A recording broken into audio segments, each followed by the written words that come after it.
When people are getting attacked in their own...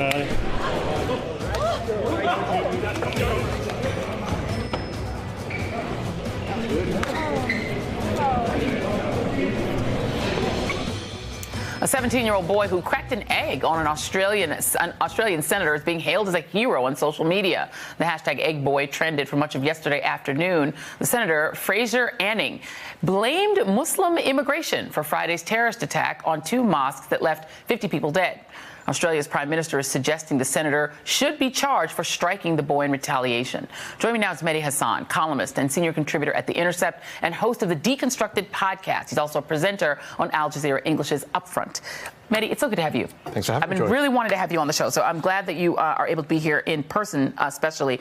Appreciate it. That incident was significant both for the really violent retribution that this senator visited on a child, on a 17-year-old boy, fully punched him in the face twice, but also for what that senator had been saying before, which is this elaborate justification of the slaughter in New Zealand by saying, well, we shouldn't be letting in these Muslim invaders. How pervasive is that thinking? That's Australia. This is New Zealand. How pervasive is this? Well, thank God it's not that pervasive. That's why there's been universal condemnation, even from far right, even from right-wing politicians who have said awful things about Muslims. Even they have come out in Australia and said, this is beyond the pale. I mean, it's absurd. Forget your politics, just the humanity of it. Whatever you think, to say that about people who've been gunned down in cold blood. But we've had different levels of it in the last few days. Our own here in the US, Louis Gohmert, tweeted about how this could have been resolved in other ways. I think he said something as if there was some legitimate grievance on the part of the shooter. He shouldn't have shot them dead. He should have taken them to court. They're Muslims praying. In the UK, there's a clip doing the rounds of a BBC presenter asking a Muslim guest, well, what about all the terrorist attacks? Do you condemn terrorism enough? I mean, victim blaming is a problem at times like this. As I say, it's not just about the politics. What kind of people do this? Well, you know, the thing is, the last time my husband and I were in London several months ago, I was struck by how different London is now. It's already been a metropolitan city, but you see a lot of women in hijabs. You see a very international sort of, look to London. And not everybody loves that. You know, if you think about Brexit, a lot of it was about... The far right call it Londonistan. Exactly. And they attack Sadiq Khan, who's the Muslim mayor. They attacked the mayor, right? Including the President of the United States, don't forget, who's had a problem with the mayor of London. I wonder why. And I wonder why. And so I wonder if just the general Islamophobia that pervades, unfortunately, lots of Europe, lots of the United States, there's an underpinning to this that, yes, there are extremists who will commit an act of murder, but there's a general Islamophobia and a climate of it. Yes, and I wrote a piece on Friday saying exactly this point. It's very easy to condemn the far-right nutcase who goes and shoots people or says outrageous things, but look at the soil in which, look at what's been created, the culture of demonization, of fear, of incitement that comes from mainstream columnists, pundits, TV show hosts, politicians. The President of the United States is the world's most prominent Islamophobe who uses the same language. You talked about media, and you taught a course in media. We were just talking about that. I just learned this about you today. You taught a course that dealt with media and the treatment of Muslims versus non-Muslims just by mainstream media, not even extremist media. I want to show you 2 sets of headlines. This is first 2 New York Times headlines. We're going to put them up on screen. Headline on the left: terrorists strike Charlie Hebdo newspaper in Paris, leaving 12 dead. That's from a couple of years ago. Headline on the right: in Christchurch, signs point to a gunman steeped in internet trolling. Another one. This is 2 Daily Mirror headlines. Headline on the left: ISIS maniac kills 50 in gay club. Headline on the right: angelic boy who grew into an evil far-right mass killer. It's just a different treatment of the people who do the crime. Big time. And there's a Islamophobia there. There's a white privilege there. Yes, ISIS killers don't get to be angelic boys, even though we assume some of them may have been angelic boys before they became ISIS killers. This is always this case of, the white shooter, mass shooter, is always, was he mentally ill? Deranged, loner, lone wolf. The Muslim killer is always a terrorist fueled by ideology. I always say, if you believe the view of Muslims presented by some in the media, we're immune to mental illness. It's kind of cool. We have some inbuilt immunity. We can't be mentally ill. We're just kind of ideologues.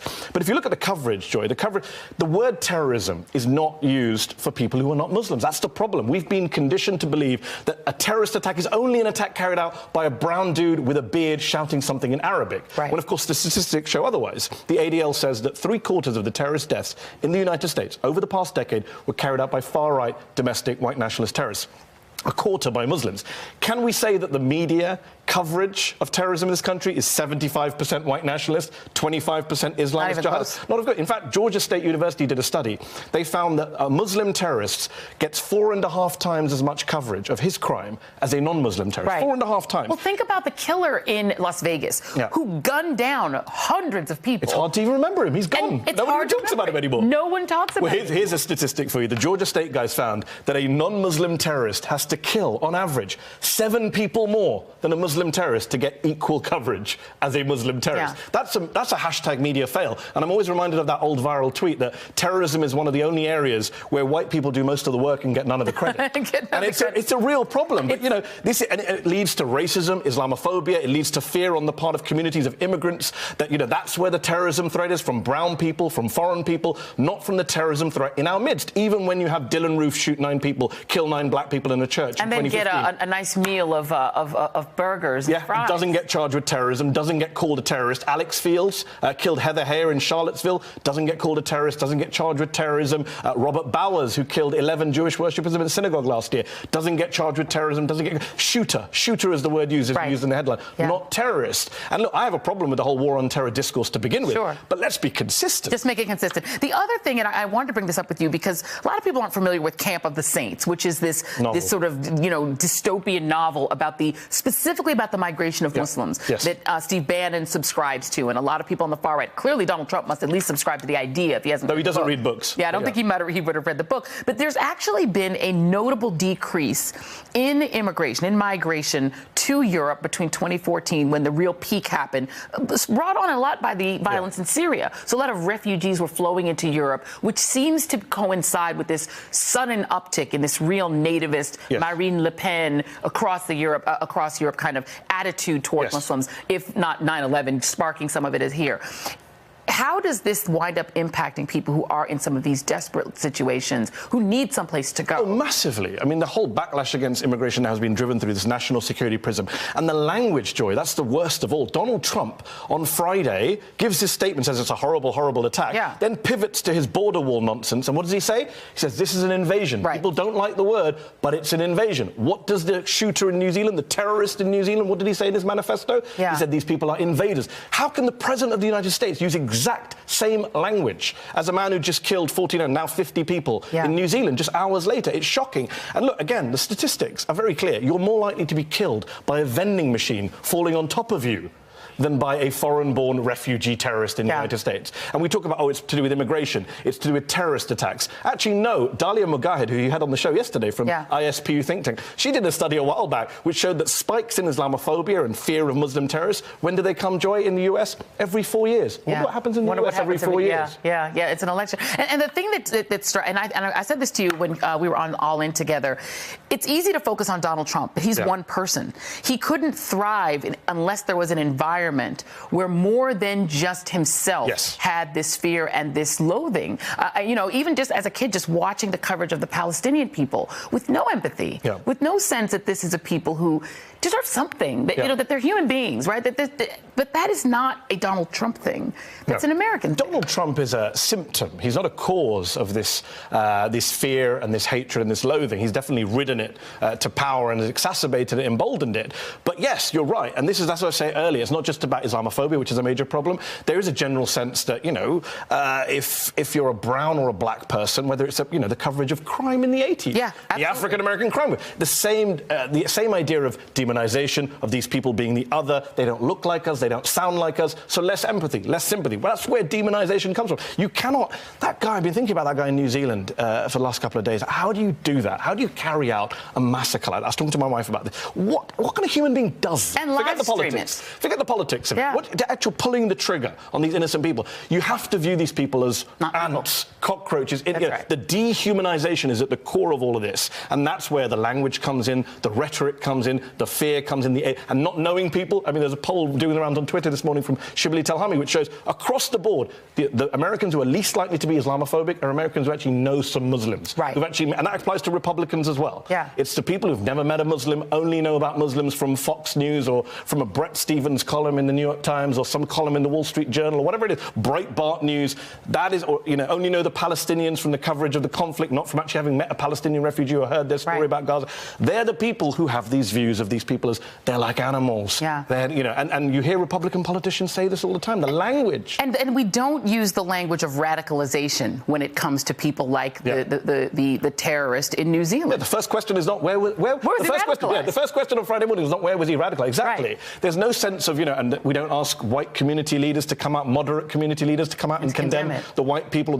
We don't ask Christian leaders to come out and condemn the extreme violent Christians. I mean, the double standards are there. This stuff doesn't happen accidentally. Just like it doesn't happen to quote-unquote jihadists accidentally. There is an infrastructure, there is an environment, there is an Islamophobia industry, as many studies have shown, which is fostering this stuff, especially online. But we talk about the online stuff. My worry is we don't talk about the mainstream enough. And I've seen so many people over the last few days, journalists and politicians, especially on the right, come out and say, horrible, sympathy, solidarity. And I'm like, are you going to say this on all the other days of the year when there's not a madman killing 50 people in a mosque? Because it's very easy to condemn Islamophobia and hate when there's a terrorist attack in front of your eyes. What about the rest of the year when you're fueling it, when you're inciting it, or worst of all, for many liberals, when you're turning a blind eye to it? And ignoring it. And we have to talk about the guns issue. I mean, it is remarkable how quickly New Zealand saw this happen and said, oh, no more assault weapons. Because that's another aspect of it, is the availability of these weapons of slaughter. By the way, didn't ISIS advise its adherents to go out and exploit U.S. gun laws? In a video they put out. Guns.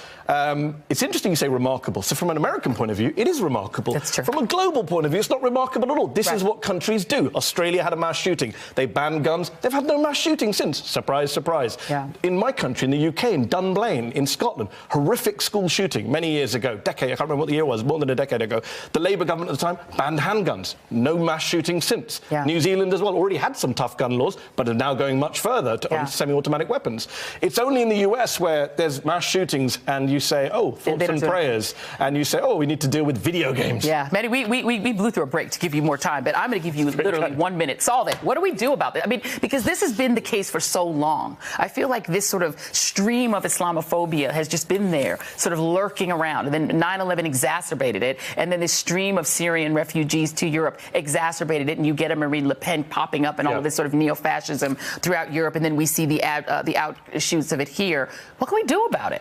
Look, there's no easy solution. This has been building up for years. One thing I would say is, a lot of people say to, and I'm not saying you're doing this, but a lot of people will say to kind of Muslims, what can we do? You do something. And I'm saying the same thing that you would say to kind of people campaigning for Black Lives Matter. Minority communities cannot solve this problem. The victims of persecution and marginalization cannot. I would say it's actually, you know, MLK's letter from the Birmingham prison. You know, I would say white moderates, white liberals who have good intentions, you know, what are you doing about it? Don't turn a blind eye to this stuff. Don't wait for it to get to a stage where you're having people gunned down in churches or in synagogues or in mosques. You know, we all need to stick together. Islamophobia is not just a problem for Muslims. It's a problem for all of us. And people who exhibit Islamophobia, remarkably interestingly enough, have a problem with the other Abrahamic religion that isn't Christianity. I mean, all of the studies show that if you're likely to be Islamophobic, you're likely to have a problem with anti-Semitism. Look at our president, look at the people who support him, look at the people on the quote-unquote alt-right. It's a real problem. We have to stick together. We are all in this together. If you make this into a Muslim issue, we're screwed. Mehdi Hassan, you know what would be great? If we had an American president who could lead that kind of a thing.